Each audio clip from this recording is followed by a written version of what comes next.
is David Baker, and I'm chairman of the Senior Services of Alexandria Board of Directors.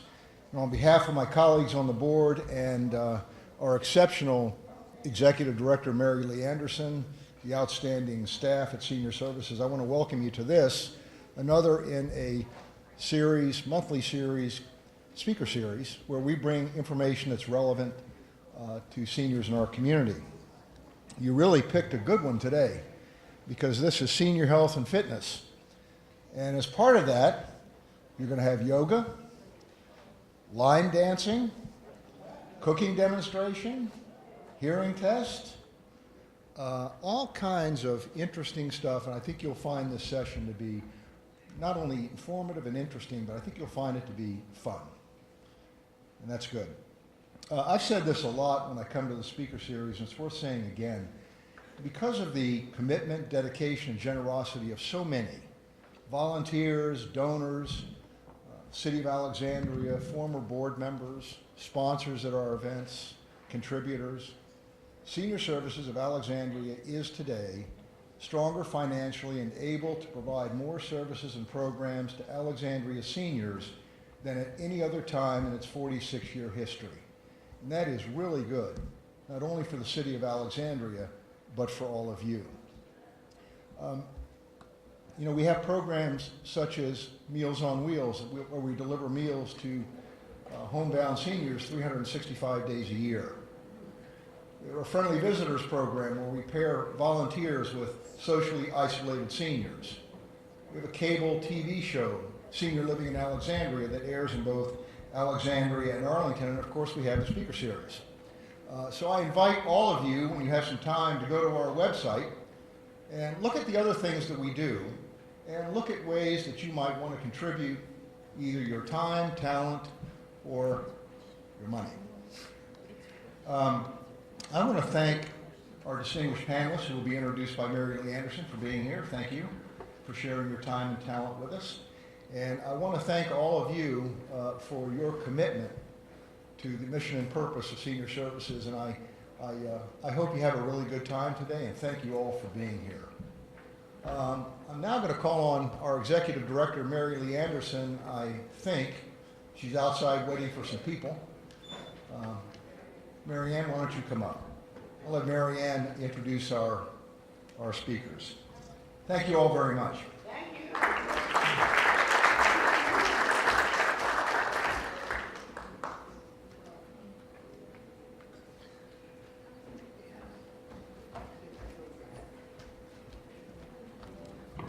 Good morning, I'm Mary Ann Beatty. And I'm the Director of Outreach and Communication for Senior Services, and we have a great program this morning. We'll be doing a panel presentation on maintaining good mental health, and we've got three excellent panelists. Russell Hunter, who is a senior therapist with the city's Department of Community and Human Services. Nicole Zuth, Director of Marketing with Arden Court of Annandale, and Emily Biley, who is a clinical dietitian with the Nova Alexandria Hospital. So they'll come up and speak from their perspective on maintaining good mental health as we age. Thanks very much. Russell?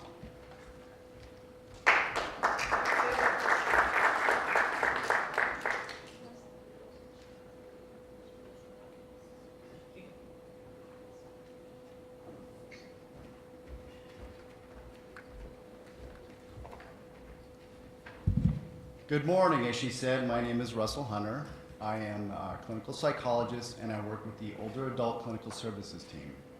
I was just informed to hold your questions until the very end. If you have questions, please write them down on your cards, and we'll get back to you on those. Okay. September is Older Virginians Mental Health Awareness Month. And during that time, we like to celebrate Virginians' mental health awareness. Collaborative care is invaluable in enabling older adults to continue to contribute in a manner consistent with the values of self-determination, recovery, and empowerment, and aging in their communities. And we're talking about mental health. We're talking about cognitive abilities, that's thinking and memory, as well as emotional functioning.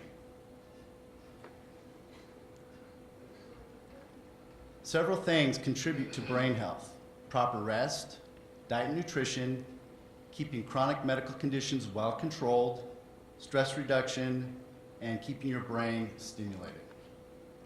I usually like to start off my presentations talking about the oldest person who lived.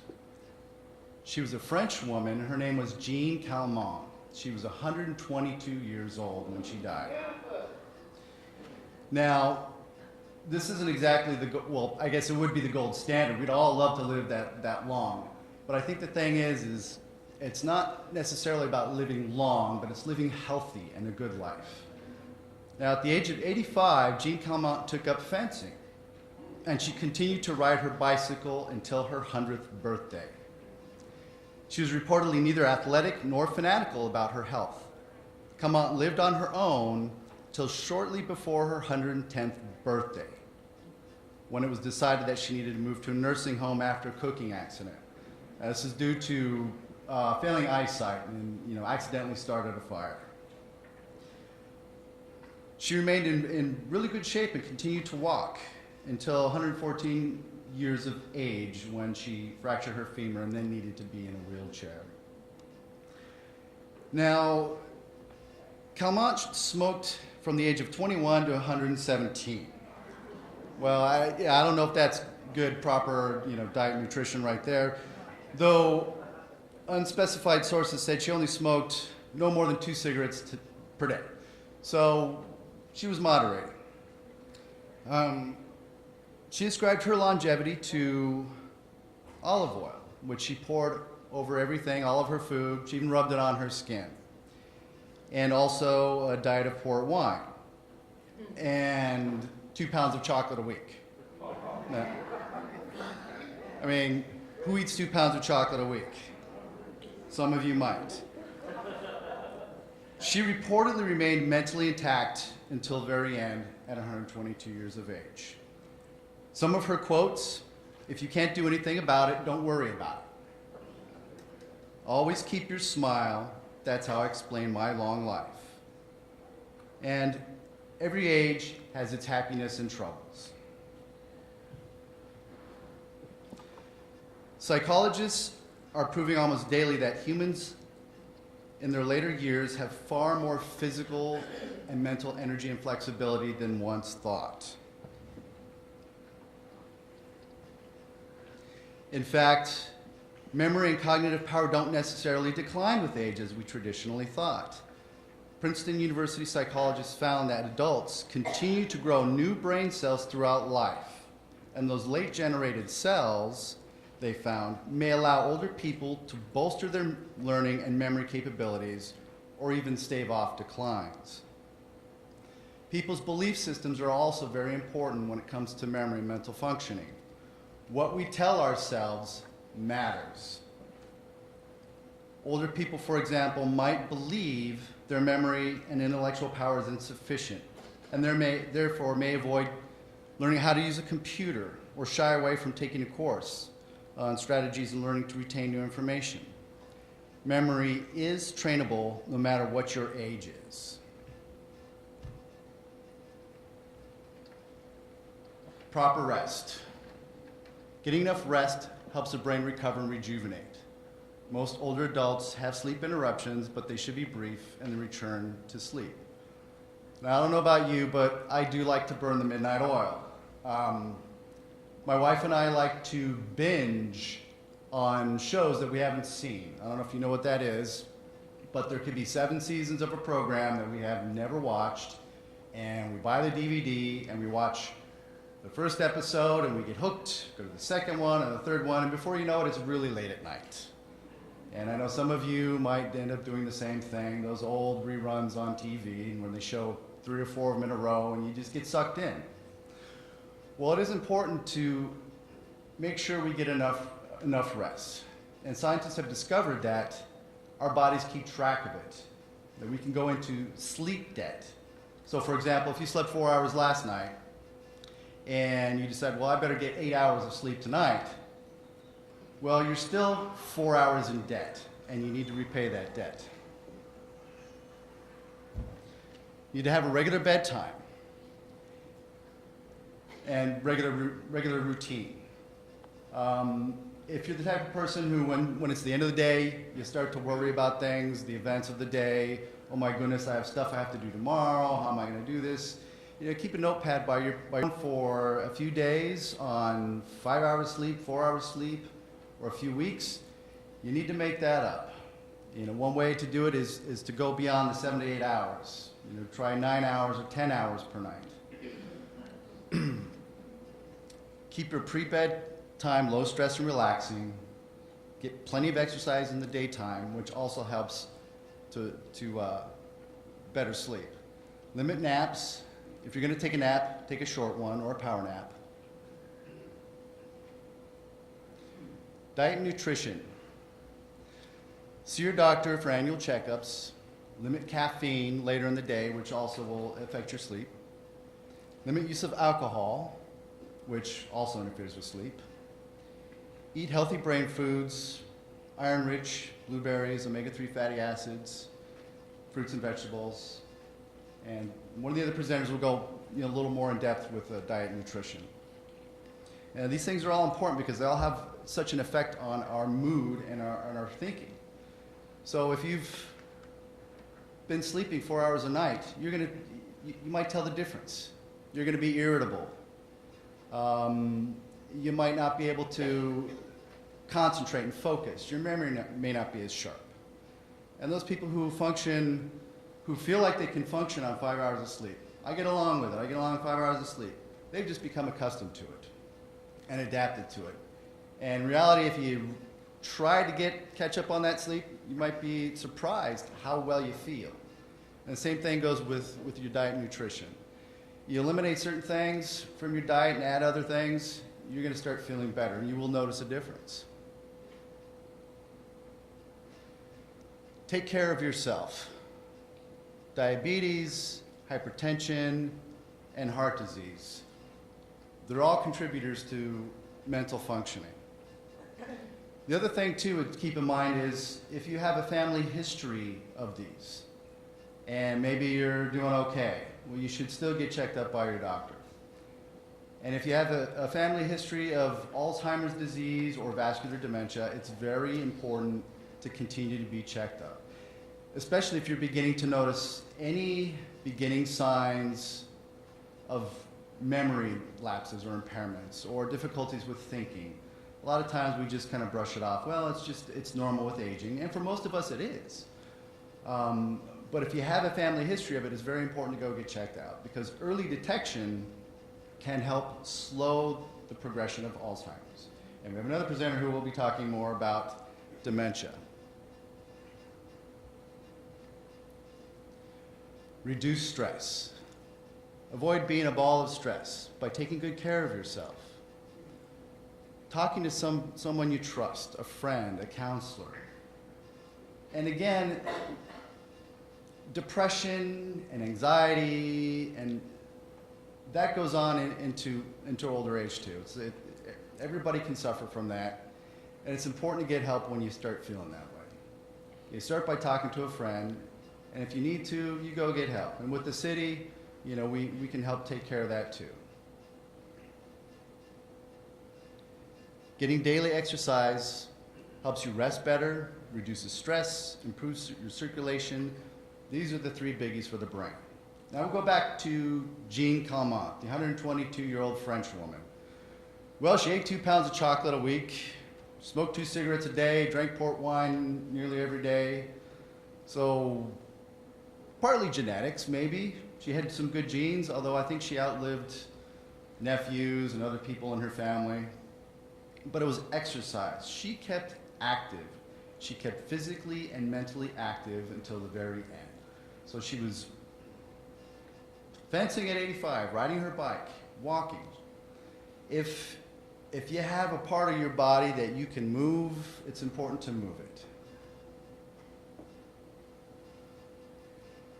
And to keep your brain working, you want to challenge your brain by keeping it active. Volunteer, keep involved, try new things. Memory and brain training activities and use your imagination. And the more active that we can be, to be social, that keeps us mentally and physically active. It also helps being around other people because they help to bring us up. They support us emotionally. They cause us to take better care of ourselves. You need to go to the doctor and get that checked out. So it's very important to stay active and social. There's another thing called neurobics, and these are exercises that develop and enhance the five senses. So for example, try buttoning your shirt with your eyes closed. If you're right-handed, use your left hand to eat or write. Also, playing Pictionary or charades. And here we see somebody doing a crossword puzzle. But whatever it is, it should be something that you really enjoy doing. Don't just do memory games or exercises because you think, I need to do this to keep my brain healthy and to keep my memory working. It needs to be something fun and enjoyable. That way you're going to try harder, you'll be more motivated, and you'll be more connected with it. Okay, how many people do you see? Show of hands. How many people see the young lady? Okay, good. How many people see the older woman? Okay. How many people see the man with a mustache? Oh, good. Wow. Okay. What do you see? This is the chin of the young lady, her eyelash. The older woman, this is her nose, her mouth, her chin, like a scarf. And the man with a mustache is his mustache and his nose.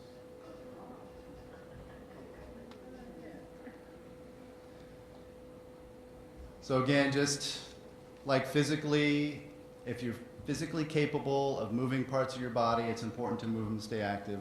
Same thing with your memory. It's also important to use your memory as much as you can. Part of that is talking with friends and using your imagination. Again, socialize, volunteer, stay active in your community, and follow current events. It's also important to, if you can read the newspaper or turn on the news once in a while, that kind of helps us know, keep us grounded to what's going on, what day it is, what month it is, all of that. And that's my presentation, so keep your brain healthy and happy.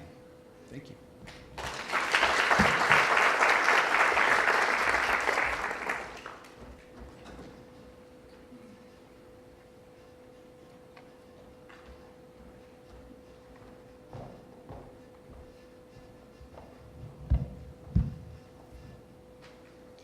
Good morning, everyone. My name is Nicole Zook, and I am with the Arden Courts of Annandale. I specialize in dementia, so I'm here to talk to you today kind of about what really is dementia and what are some preventions to kind of keep it from happening.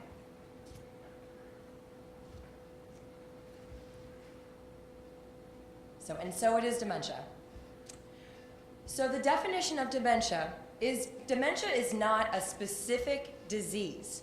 Instead, dementia describes a group of symptoms affecting memory, thinking, and social abilities severely enough to interfere with the daily functioning of the activities of daily living. So a lot of people refer to dementia as what's called senile dementia. A long time ago, you guys might have known it as hardening of the arteries. But it incorrectly reflects that there's a serious mental decline going on.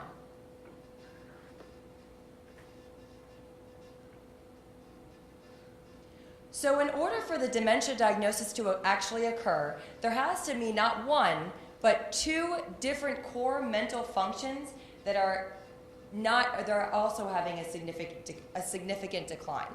And these are memory, communication and language, the ability to focus and pay attention, reasoning and judgment, and also visual perception. So I want to get into this. Now, just because someone is experiencing some form of memory loss does not mean that they have dementia. There are two different types of dementias here. There's what's called reversible dementia, and there's what's called irreversible dementia. Now, reversible dementia is what I'm talking about here at the bottom, which is there are other causes for memory loss or delirium. If you or a loved one are experiencing these symptoms, please seek medical treatment because it may not be dementia. Reversible dementia may be caused by drugs, prescription or non, or alcoholism, emotional, such as hyperthyroid, depression, a decline in the eyes and the ears, a normal pressure tumor, infections such as syphilis or AIDS, or anemia. So here are the top 10 most common forms of dementia. The top 5 are Alzheimer's disease, vascular disease, Lewy body disease, Parkinson's disease, and frontotemporal disorder. There also is mixed dementia, Creutzfeldt-Jacobs disease, normal pressure hydrocephalus, Huntington's disease, and Wernicke-Korsakoff syndrome. So how are you diagnosed with dementia? You're diagnosed through a complete medical assessment. Now, these tests are determined through the prevalence of the dementia. They're determined by the prevalence of the dementia. However, you really don't know what type of dementia it is. With Alzheimer's, though, they may do additional testing so they're able to find out if it is indeed Alzheimer's disease. These are a couple of the ways which they do that. It's through a medical history. It's through mental status testing, a physical and neurological exam, and tests such as blood tests and brain imaging will also rule out other causes of the dementia. So how are you diagnosed? Find the right doctor. Find someone you feel comfortable talking to. Find someone that you feel like you can confide in and talk to about some of the symptoms maybe that's currently going on and you're facing. It is found that a skilled physician is about 90% accurate when diagnosing Alzheimer's. So how to find that right doctor? Contact your primary care physician. Look where the source is that you've always worked with, or someone maybe that you're willing to go to in the future. Find that on the early stages. The earlier you start this process, the more comfortable things are, because it could be something, again, too, that is reversible, and it may not be necessarily dementia. Many primary care physicians will also oversee that diagnosis process, and primary care physicians may actually refer you to someone with a little bit more of a specialty, such as a neurologist, a psychiatrist, or a psychologist. So you have the diagnosis, let's say. Now what? So the earlier the diagnosis, the more important and critical it is. When someone is earlier diagnosed with the dementia, it allows people time for these things. Planning for the future. Lessening of the anxieties that are of the unknown. Increased chances of participating in clinical drugs that may actually help to slow that progression. Unfortunately, dementia if it's irreversible, is untreatable at this point. So doing these things and being proactive may help prolong it. An opportunity to participate in decisions about your transportation, your long-term care, financial, and legal matters. They also develops a time to develop that relationship between your physician so they understand you a little bit better.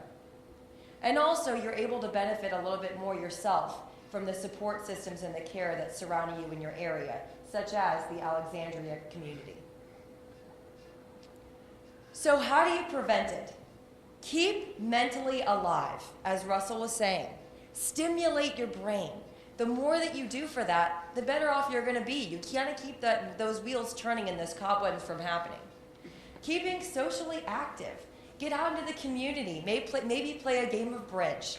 Maybe play a game of bingo once a week. Go hang out with your friends. Keeping that communication going and always having someone to talk to.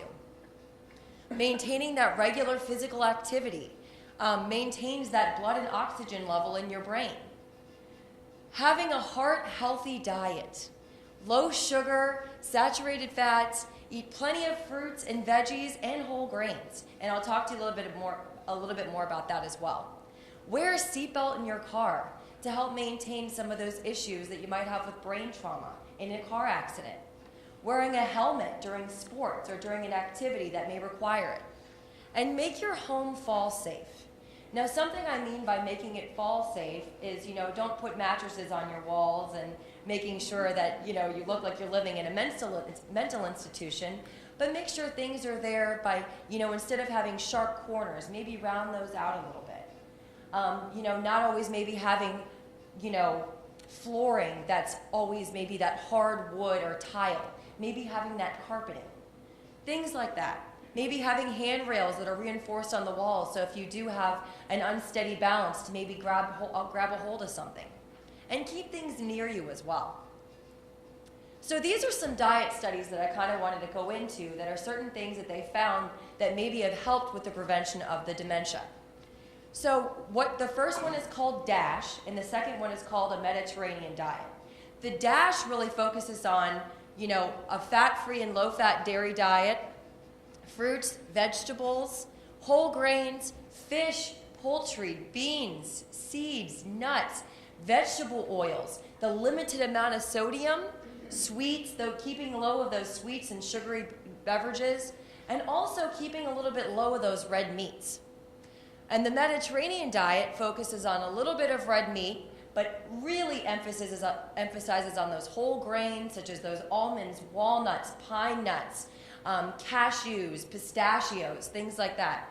Fruits, blueberries, kiwi, mangoes, strawberries, those big, top 5. And those vegetables, those deep greens, that kale, the spinach, things like that. It also focuses on the fish and shellfish and nuts, olive oil, and other healthier fatty acids.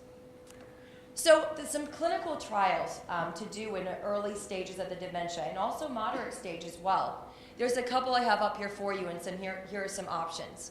The Alzheimer's Association has what's called a trial match program, which is where you actually go in and you sign in, and it actually puts you into categories where you could potentially be able to do some of these clinical trials. Maybe with, just looking at a placebo effect, looking at medications that they're trying to come out there to help prolong the dementia and also maybe help to treat it as well for the new cases. Johns Hopkins University is another one. Georgetown, take advantage. We live in the Northern Virginia, DC tri-state area.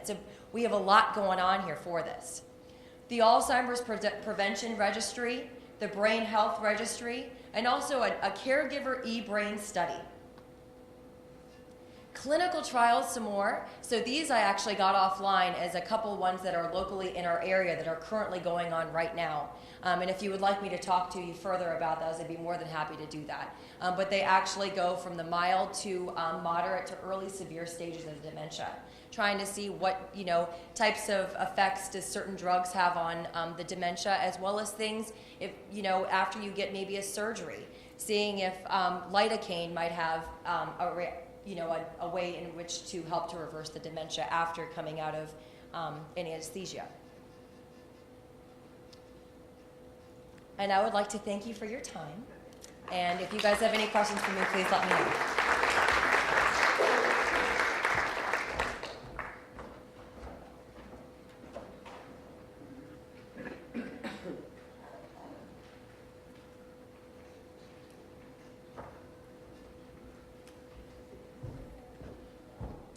Hi everyone, my name is Emily Bealey. I am a clinical dietitian at Inova Alexandria.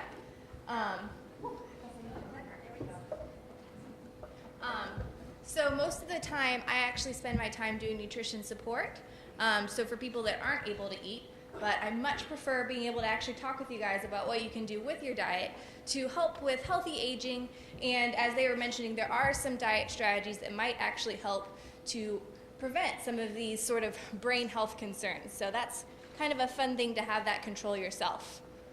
So today I'm going to go through some of the most important nutrients for older adults, good sources of those nutrients, and then just kind of briefly touch on some of the concerns that we might see with aging, some that aren't necessarily normal, and so what sort of interventions can you take if you do start noticing those sorts of signs and symptoms. So that's the way, okay.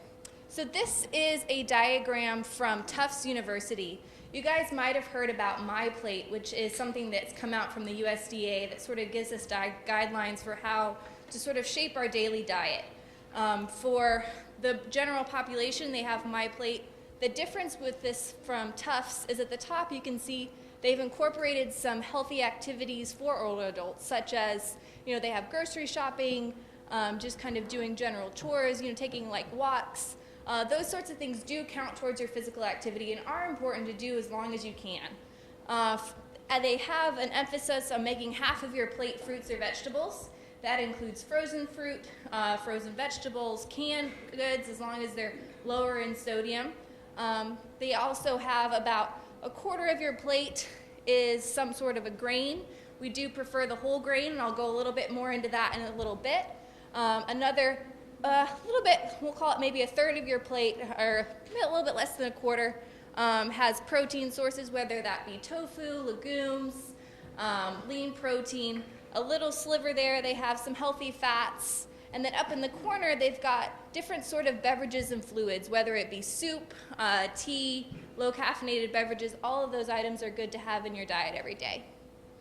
So the most important nutrients in older adults, some of the ones that have been identified are calcium, vitamin D, vitamin B12, fiber, potassium, unsaturated fats, and then actually just fluid itself. So calcium, it's important for healthy teeth, healthy bones, healthy heart conductions, regular heartbeat. You can get that from milk, yogurt, cheese, any sort of small fish that has the bone still in, so sardines. Those are good sources of calcium. Vitamin D, it also helps with bone health as well. It kind of works as a partner with calcium. You can get that from a lot of your, some of the juices are actually vitamin D fortified. It's actually in mushrooms. It's one of the few natural sources in foods that you can get it from, as well as dairy and things. Vitamin B12, that can actually play a really big role in mental health. One of the signs of deficiency for people is that they can have some memory loss, some things that can almost look like psychosis. And it can be just as simple as the fact that they weren't getting enough vitamin B12 in your diet. Most of the sources of vitamin B12 are animal sources. So if you are a vegan or following more of a vegetarian diet, you will most likely need a supplement. Also, part of the way that B12 is formulated is with your stomach and stomach acid, and for some older adults, they can reduce production. So sometimes people that are eating the same diet as they were in their younger years might just have a little bit less vitamin B12 in their system. So it might be something you also just need to fortify. So you can get that through fortified cereals, like I said, from animal sources. And if you are noticing some signs or symptoms where you feel like your memory is a little bit off, that might be one of the things that they test at your doctor to see if you're just a little bit low in that nutrient. Fiber is very important. As we all know, it helps with bowel regularity, but it's also a good source of fuel for some of the healthy bacteria in your gut. So outside of just helping to keep things moving, it can help sort of make sure you've got a good ecosystem in your gut to just sort of help you feel better, and just sort of help with some of that. Sometimes people kind of feel that gurgling and distension. It can help sort of resolve those things. So good sources are your whole grains, whether it be whole wheat bread, whole wheat pasta, also some of the kind of new fun alternative grains that they've got, such as quinoa or things like that, barley. You can get that. You don't have to just be eating whole wheat bread all the time to get your fiber. From oatmeal, fortified cereals, and also legumes or beans are a really good source. Potassium is a very important tool in your belt as far as keeping your blood pressure in check. If your potassium intake is good, sometimes it can help sort of offset your sodium intake a little bit. So that's kind of a fun thing for people to know. There's a lot of good sources. People are usually surprised that potatoes are an excellent source of potassium. So potatoes are not the evil food that some people are trying to make them out to be. You can also get that from some of your red vegetables, such as tomatoes, strawberries, cantaloupe, bananas are one that people usually know about, and oranges as well. Unsaturated fats. So you hear a lot about things like the Mediterranean diet, the DASH diet. They talk about these unsaturated fats and all of the health benefits that they're going to have. And some of the important thing you can kind of just keep in the back of your head, some people stress about what's really the best source of these fats. basically, if you can keep it to a non-animal source of fat, it's generally going to be unsaturated. So if that's a nut, or if it's olive oil or avocados or any of those sorts of things, most of those are good sources of unsaturated fat. And they can actually help to promote heart health, and they have less of an impact when you think about unsaturated fat, which could increase your cholesterol and all those things. If you're adding some of these other vegetable sources, then you're helping to keep your heart healthy. Also, some of the fatty fishes, such as salmon, are also a good source of omega-3s. Water. So for all people, it's hard for us to stay hydrated. Young, middle-aged, getting into the older years, everyone, it just sort of falls to the bottom of a priority list. So what sort of things can we do to make sure we're getting it in? Because water is going to help. It's what makes up most of our body. So it's definitely one of the most important nutrients we can get into our bodies every day. It doesn't just have to be glugging 8 glasses of water every day. You can get that through lower sodium soups, even things like sugar-free popsicles, juices in moderation, or caffeine-free teas. Those sorts of items are also a good way to make sure you're getting enough fluid in, which will help with everything basically in your day. And it will also help if you don't have enough fluid and you do start increasing your fiber, you could actually lead to some constipation. So make sure whenever you do increase your fiber intake, you also increase your fluid intake. And there are things that you can do. Some people have concerns with mobility and aging and fluid intake. There's also some things that might be better to talk with your doctor if they might have some medication changes that they can make for you, because we never want for you to decrease your fluid intake because of concerns of mobility and getting to restrooms. So, like I said, these are some of, I've got some nutrition concerns which might not happen to you, but if you are starting to notice these, they are not necessarily normal. So decreased hunger cues can happen for some people.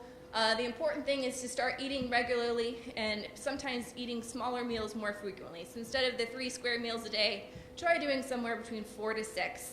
If you're still having issues after that, you can talk with your physician. They might have some suggestions. Maybe they can modify some of your medications that were messing with your appetite, or they might give you a referral to a dietitian to see if they could have some other suggestions to help you.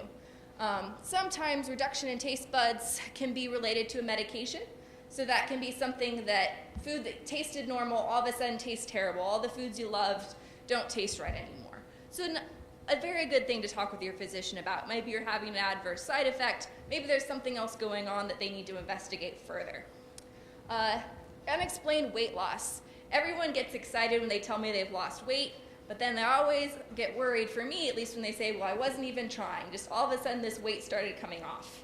So that is generally not a good thing, even though people sometimes get excited about it. So if you do start noticing unexplained weight loss, certainly we want to let your physician know. If you also have noticed that you've lost your appetite, food is tasting different, and you're losing your weight as well, that's certainly time to speak with your physician. Sometimes things with aging, you can have issues with your dental health. So there's a couple concerns there. It's going to make it harder for you to be able to get in enough nutrients. So we do want to make sure you're having regular checkups with your physician. Also, going to the dentist, making sure everything, if you do have any bridges, implants, anything like that, they're still fitting well, and making sure that we're keeping your mouth healthy, because that's the way we're getting all of your food in. So if that's not healthy, it's going to be hard to keep the rest of you healthy. Also, with aging, there is a little bit of a decline in your immune system, so food safety becomes even more important. So making sure that you're cooking all of your meats up to temperature, you're getting things into the fridge quickly after cooking to make sure nothing's just sitting on the counter. Most important rule you can remember is, when in doubt, throw it out. I'd much rather you get another a meal than risk having some form of a foodborne illness. These are some of my references, and I think since I'm the last presenter, it's now wrapping up to be time for questions. So I don't know if they'll probably come around and gather those, I guess. Thank you.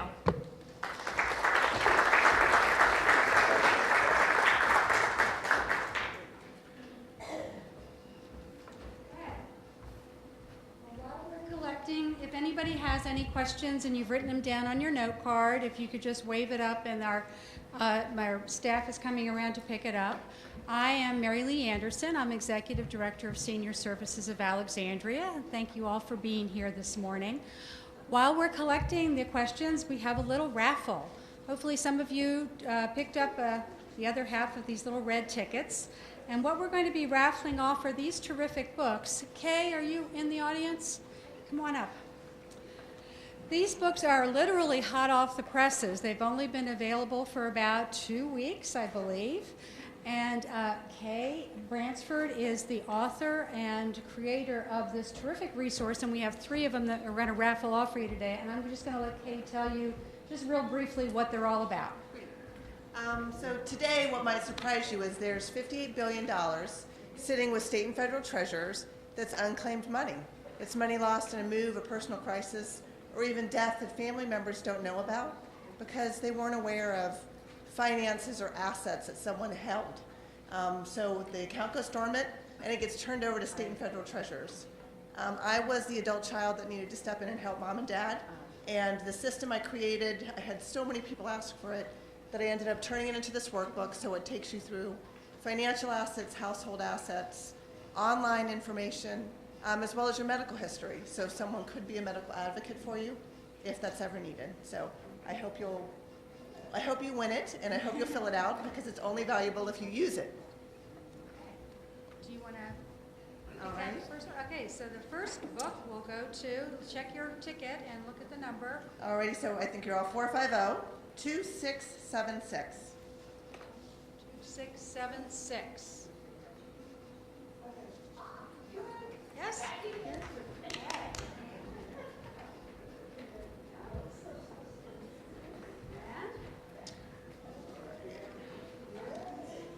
All right, 450-2684. There we go.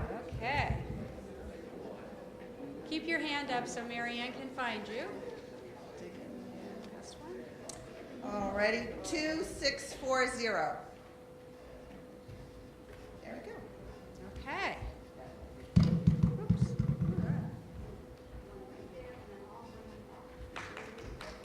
Thank you very much, Kay.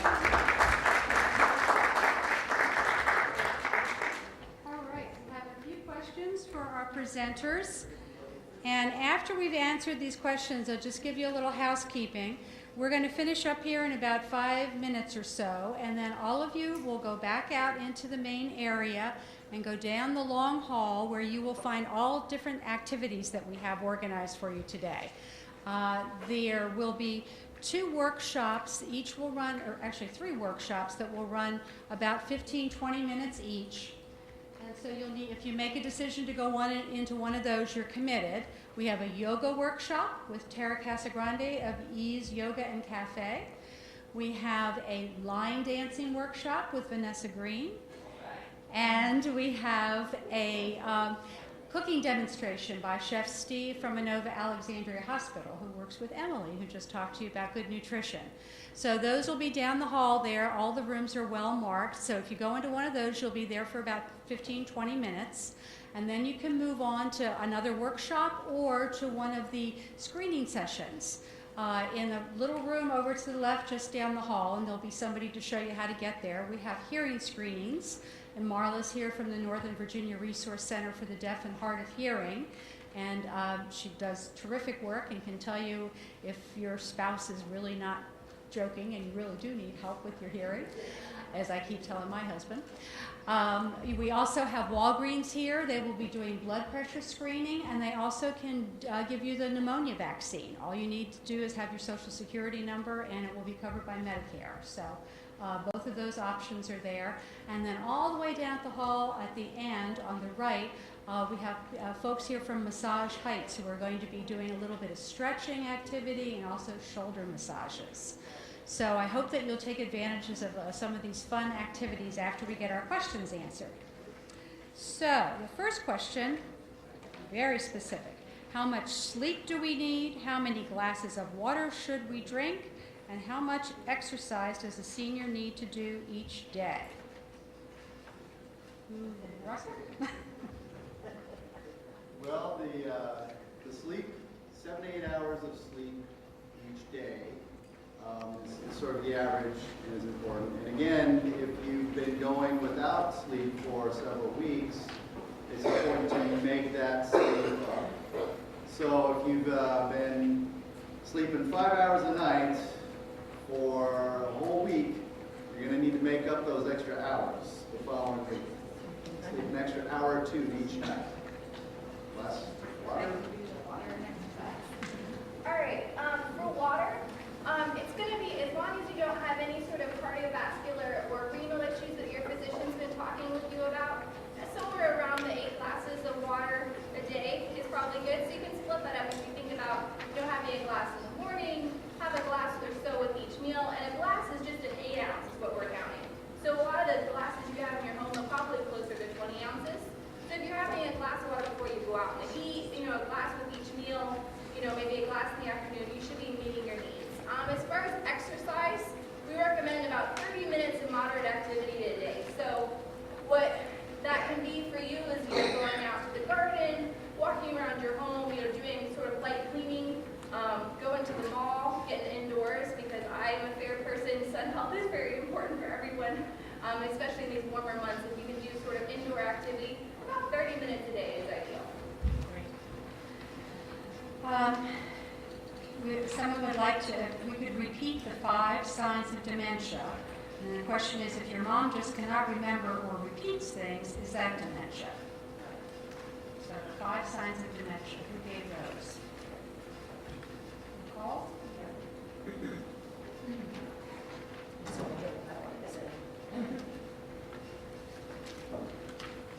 So the first one is obviously memory loss, which is number 1. The second one is cognitive reasoning. The next one is ability to focus and pay attention, which is keeping on track with something and maintaining. For instance, like watching the presentation, being focused during it. And last but not least is visual perception. And if your mom is having, difficulty with her memory loss and maybe repeating herself, just keep an eye on it.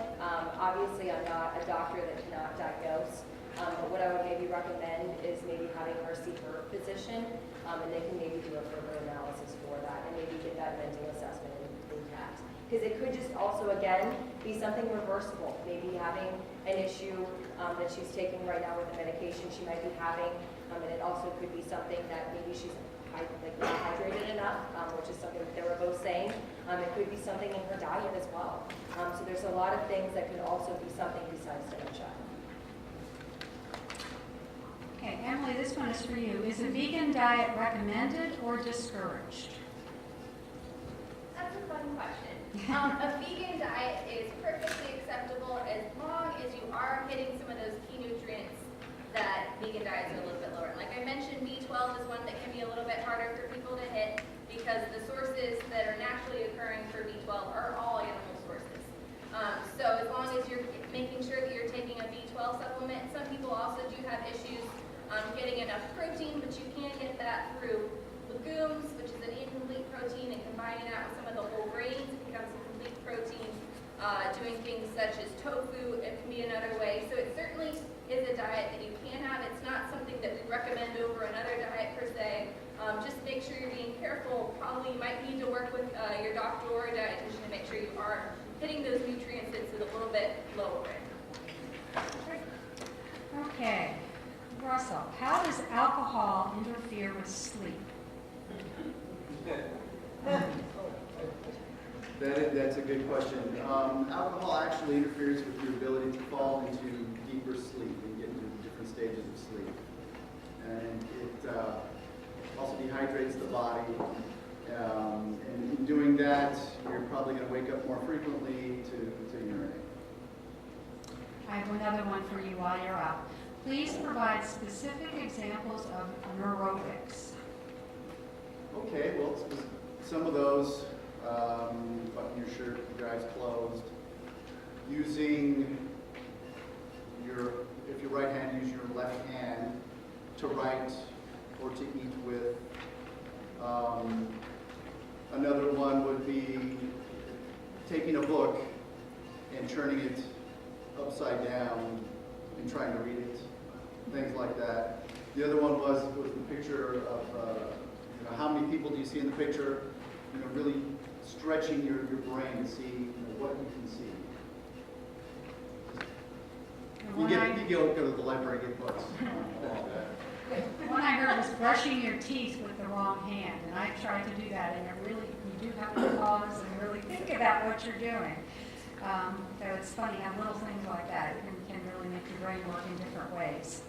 Nicole, here's a question for you. What is the connection between lidocaine and anesthesia to dementia?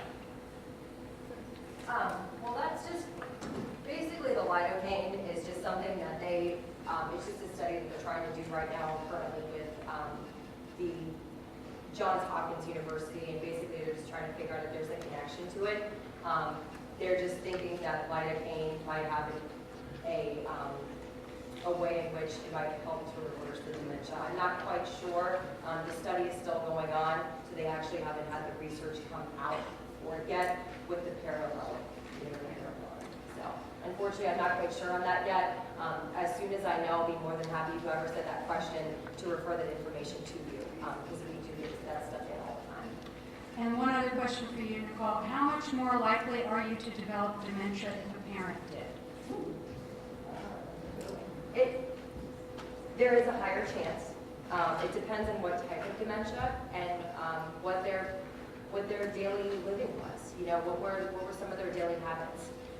So if your parent or someone that you know in your family did have dementia, the things that all of us on this panel today were talking about, please do your due diligence and, you know, try to help prevent.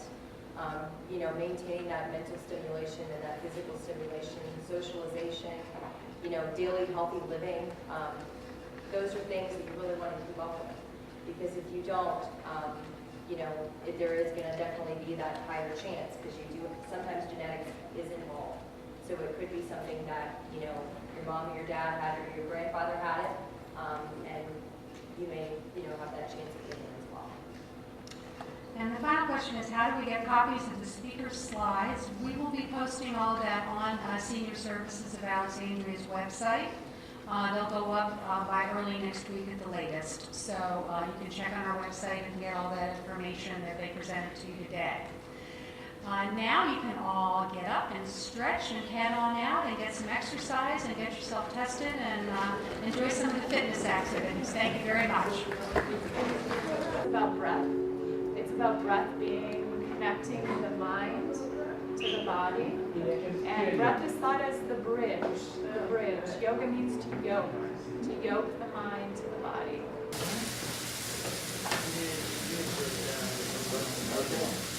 You know, my good side's actually over.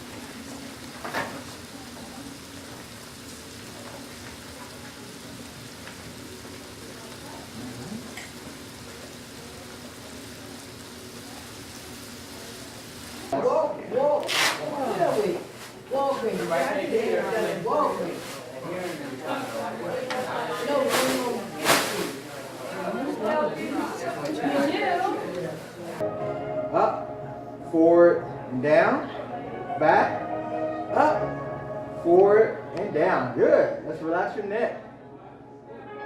Put your head down.